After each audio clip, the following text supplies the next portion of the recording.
friends. So let's just wipe this off. How are we all? I'm just making a coffee in the cutest cup in the whole entire world because we're gonna sit down and we're gonna have a big, fat, long, girly talk. As you know, I'm so honest with you, okay? I do these videos when life just gets in the way a little bit, you know what I mean? Like, it is Thursday when this is going live, and I realised I haven't done a video this week because I've been doing extra shifts at work, right? So I thought we'd have a nice little sit and we can talk about boys, girls, friends, and growing up, and being in your 20s, and all those other crazy things that everyone's asked me. We're going to talk about it. Coffee for morale support. Let's go sit down. I'm getting comfy because it's early, okay? It's 9:15. I need to leave here in an hour for work. So we're just going to chat until I have to leave, basically, and we're going to have a nice time. Do you need to be a little bit lower? I feel like you need to be a little bit lower. Hold on. Gorgeous. Okay, so I put an anonymous link to ask whatever you want on my Instagram. So I'm hoping that we've got some crazy things that we can talk about. I'm also feeling like I'm going to choose violence today. If you've seen my last few videos, like, you know what's been going on. If you don't know what I'm talking about, go watch my last few videos. I'm ready to give some advice. Also, just want to say, putting a disclaimer out there, I'm not a professional, okay? I'm not a professional advice giver. Also, you are getting advice from a girl who was in a situationship for over a year. So just take everything I say with a pinch of salt. Do what I say, not what I do.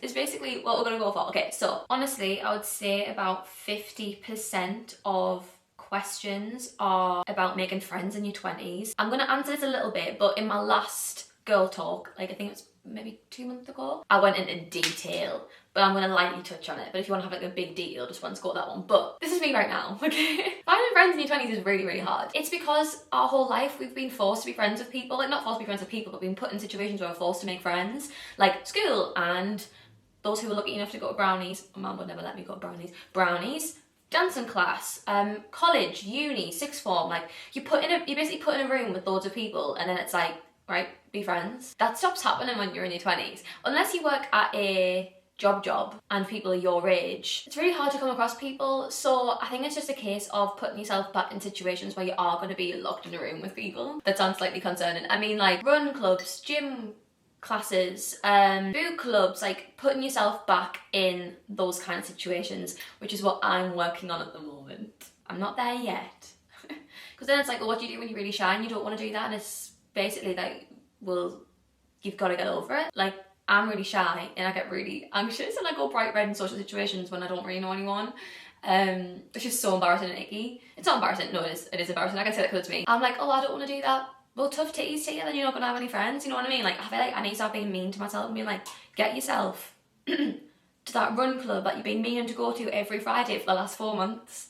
Maybe this week, okay? Advice on bitchy friendships. I have a co-worker who I'm friends with, however lately I have felt that the tone has shifted a little and I've noticed subtle digs. Also, I gotta say, like, I only woke up about 10 minutes ago and I'm really struggling to like mouth my words, you know, sometimes when you wake up and it's there, you know, and get a real gut feeling that she's jealous of me and sees me as competition. She constantly talks bad about other people and it's tiring to hear. It makes me feel as though she's saying bad stuff about me behind my back but have no proof, just a feeling. Shouldn't used to be like that, but it's frustrating as she copies me but tries to outdo me at the same time.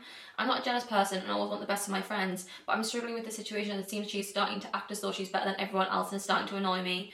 Everyone thinks she's amazing, but in reality she hates almost everyone at work and slags them off. Any advice? There's honestly nothing worse when you see through someone and no one else does. Okay, so you've got 2 ways you can go about this. If this person was a really, really good friend and she's just like really, really changed and you're quite sad about it and you just want your friend back, then I would talk to her in a casual way.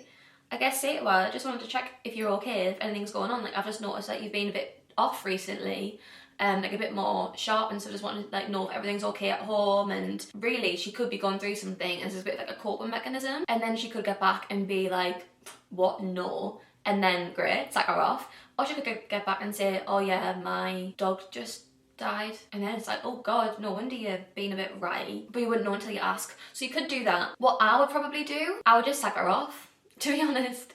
I'm in such a weird place in my life, right? It's not a weird place, it's a good place. I do truly feel like my frontal lobe is developed. I don't take crap from my friends anymore. I know that sounds so silly, and I definitely do. Like, I do take crap from my friends, but when I say like I've got a long history of just being a pushover when it comes to friends, and letting them like kind of walk all over me or be a little bit mean to me or blah blah, or just putting up with people's characteristics that aren't amazing just because I don't want to lose a friend. So I'm really trying to just surround myself with people who I want to be with, and I just feel like bitchiness is such a characteristic that I hate. There was a lot of girls in my school who had that characteristic and everyone loved them, and I was totally fine with them. Like, yeah, if we go out and you're there, like obviously I'm going to be lovely, I'm going to have a nice time, so you good fun, but I removed myself from them in terms of a deep friendship because I was like, I don't want to be around that. And I felt like when I was younger, when I was around bitchy people, I could feel myself like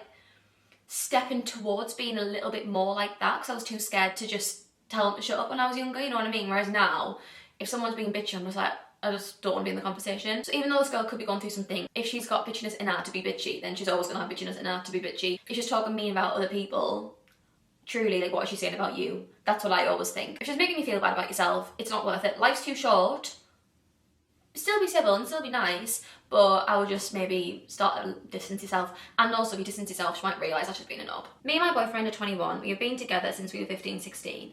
At the start, it was fine, but after a few months, his mum decided she hated me and literally banned me from going to their house and him coming here.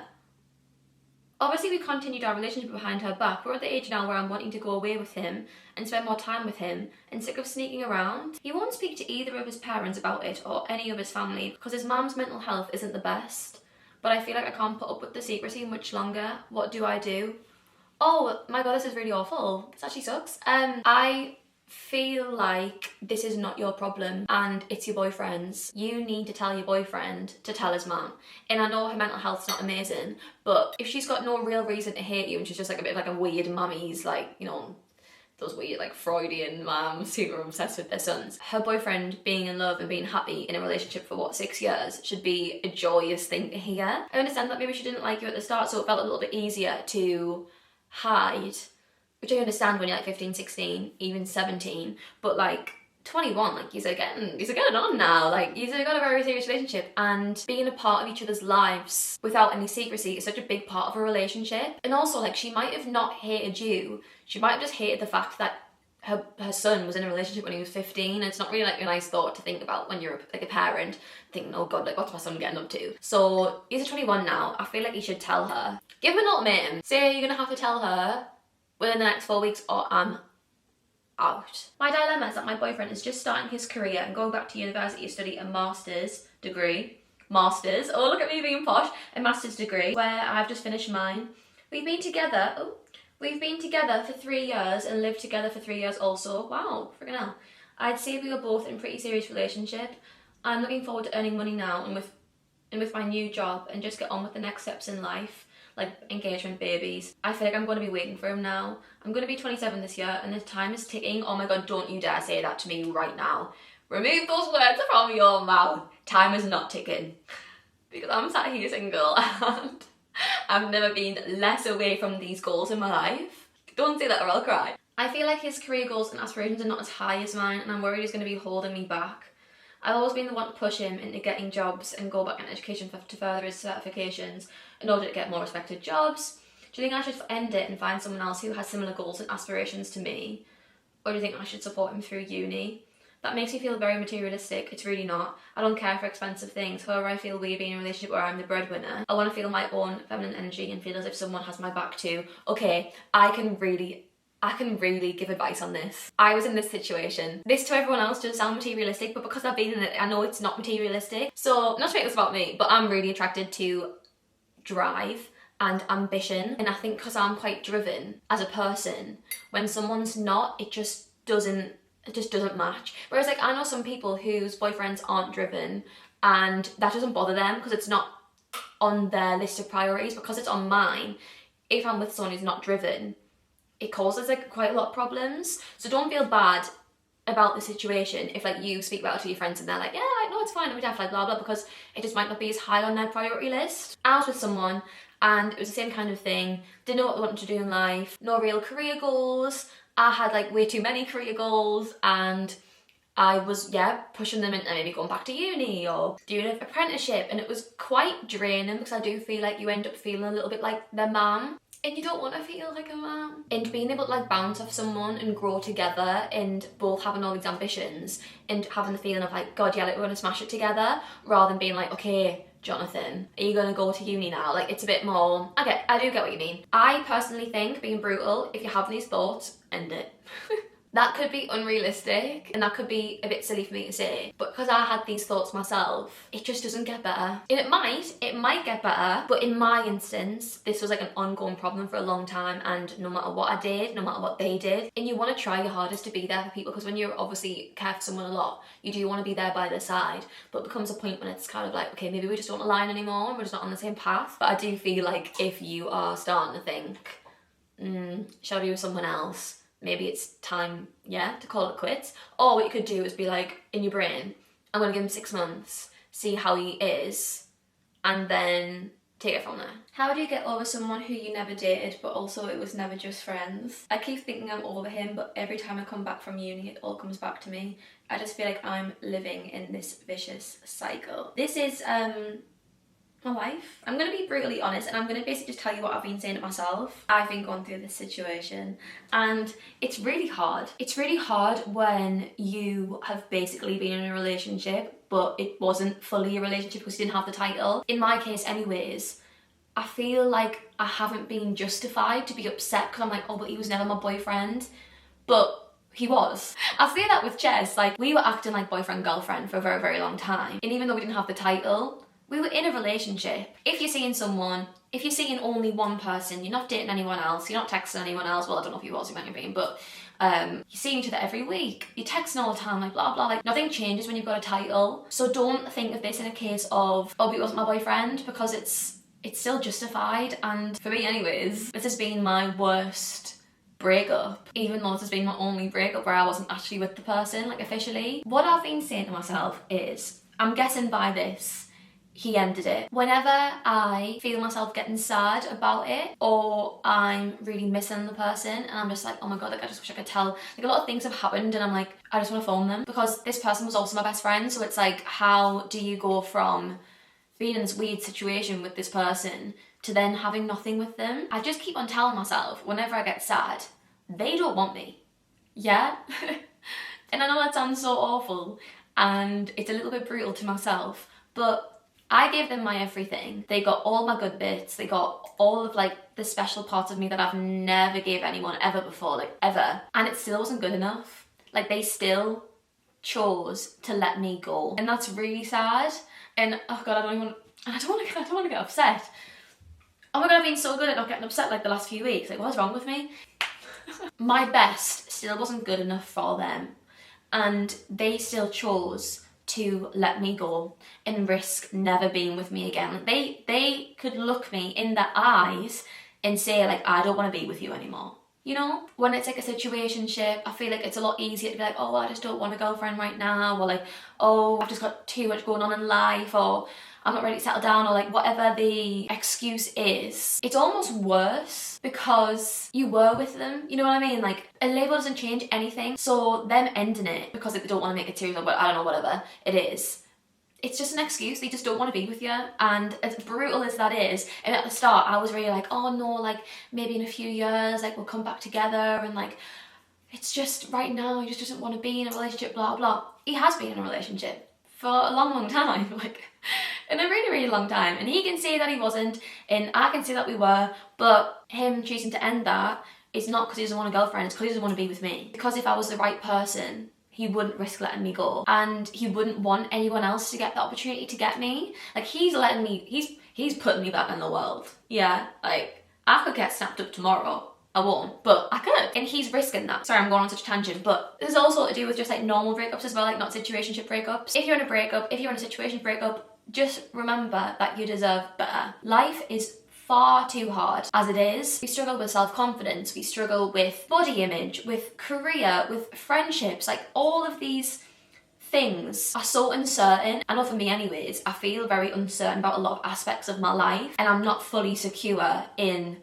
a lot of areas yet. So why would I then also let a man make me feel unsecure? is that a word? Unsecure? Not insecure, well, also insecure. Life's too hard. I don't need the added stress, you know what I mean? And I want to be with someone who wants to be with me. And no matter how sad I get about the situation and how many times in the last like however long I've been getting upset, when it comes down to it, I don't want to be with them anymore because they don't want me. And that's such a shit feeling. And like I've spent the last few weeks feeling like pretty shit about myself. Like you do start to think like, well, why didn't they want me to be their girlfriend? Like what's wrong with me for them to not feel that way? Because we got on so well. Like, is it my looks? Like, is it where I am in life? Like, what is it that's wrong? And what do they want more of? Like, what do they think they can just find someone better, so therefore they don't want to settle down with me? Like, you have all these thoughts, and you know what? It could be right. Like, they could want someone better looking or bigger boobs, like in my case, because you know what? Fair enough. You know, you don't need it. You do not need it. You're amazing. You're the best person ever. Anyone would be lucky to have you.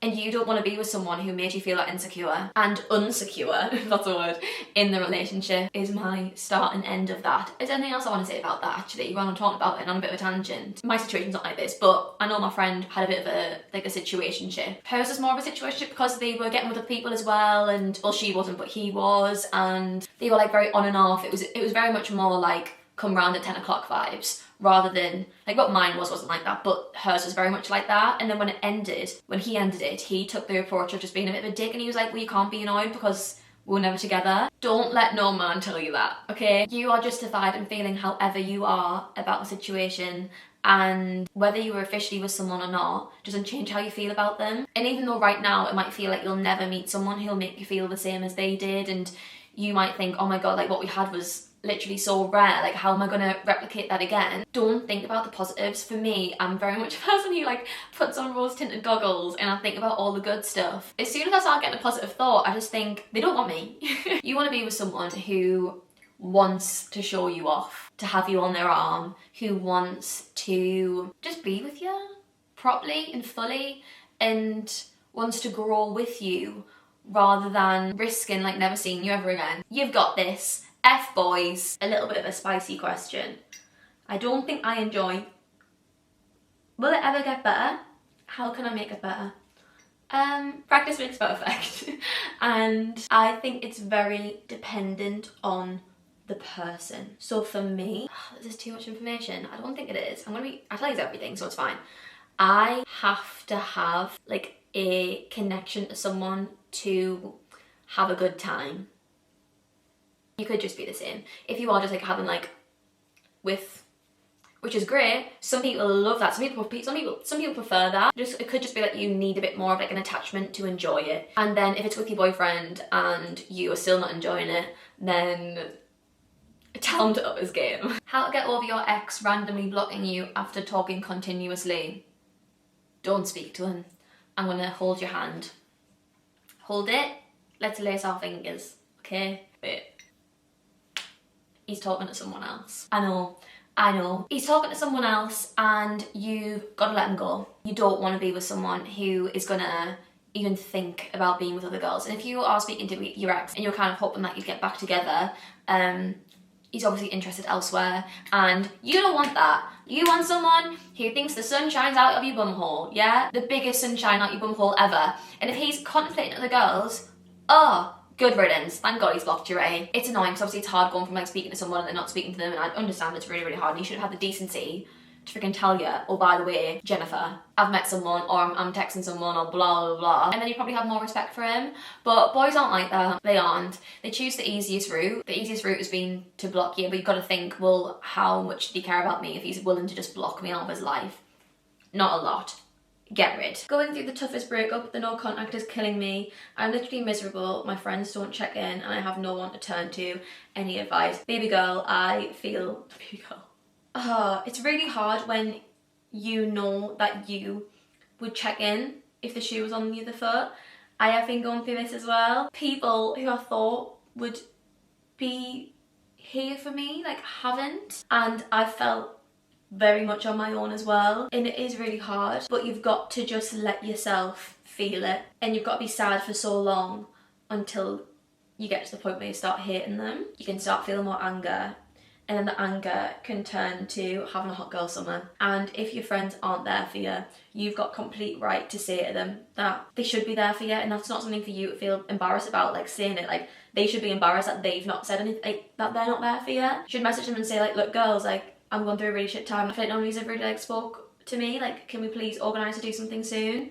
And then that could give them a little bit of a wake-up call. But if they get offended, then they're shit friends anyways. Like, they won't get offended. Like, they'll probably think, oh my god, like, you're so right, I haven't been. But it's not like, I don't think it's personal. I just know people have got their own things going on, and sometimes people are a little bit selfish in terms of they forget. I'd say something, and I hope they change it around. Advice on when everyone around you is either getting engaged, having babies and thriving in life and feel like I'm getting nowhere.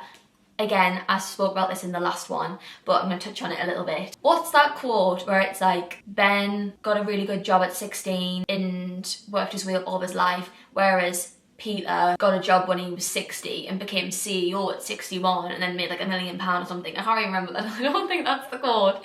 There's a quote that's really long, but it's very much just about kind of like, you're on your own timing, and just because someone's ahead now doesn't mean that they're going to be ahead forever. It just takes a little bit longer for some people. It's definitely taken me a little bit longer, and it's something that I'm like having to learn to deal with, and something that I've been like a little bit stressed about. But I also just feel like I'm just not thinking about age anymore. I think after school, like, age just is a construct, you know? It's not real. It is real, obviously. Oh my god, it is real, obviously. Like, it's on my birth certificate. But I mean, in terms of like, you shouldn't use age as a goal point and where you should be in your life. If you're ready to settle down at 21, great.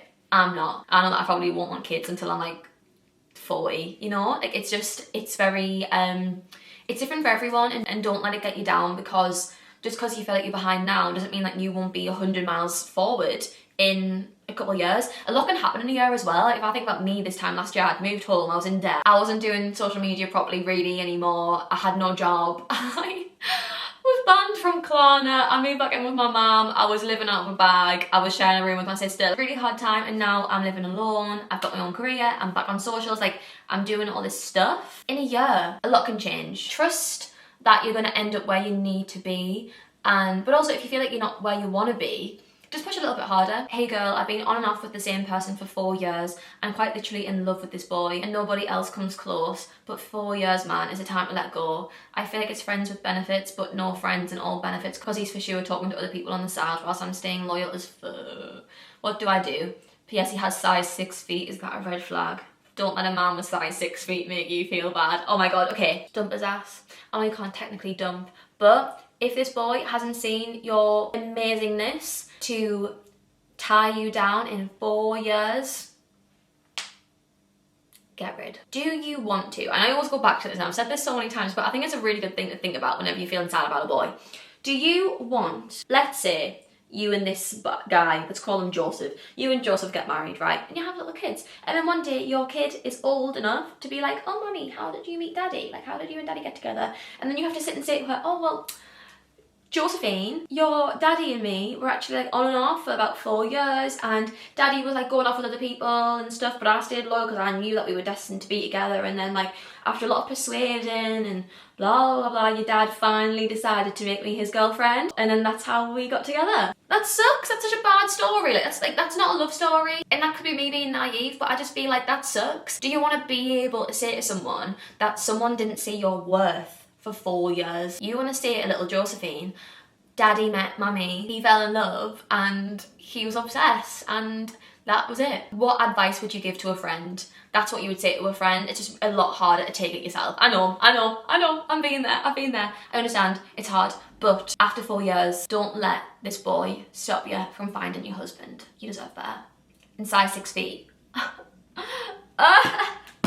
You can share shoes maybe. No, absolutely not, no. How to deal with mental burnout. For me personally, I've got to let myself be burnt out. I'm just gonna tell you what I do, and it might not work for everyone, but I let myself rot. Like, I rot. I go to work, I come back, I get in bed, all my lights are off, I've got food everywhere, I've got clothes everywhere. I don't shower. Stinky, I know. I don't shower. I let myself get in such a minging state that it gets to the point when you're like, oh, I can't live like this anymore, let's go. And then just get this like new form of life. I feel like if you try and push through it, it just makes you resent everything that you do. And like for me, I would like still try and go to the gym and I was still trying to eat healthy and stuff, and then I just started resenting everything, just being miserable. I feel like you have to just stop all of everything that's good. Let yourself sit in this burnout and let yourself just unwind and relax and just switch off, and then suddenly you get hit with this wave of like, let's go, and then you do a deep clean, you get in that shower, you shave your legs, and you choose violence again, is what I do. Last question. What's one thing you wish you knew earlier growing up?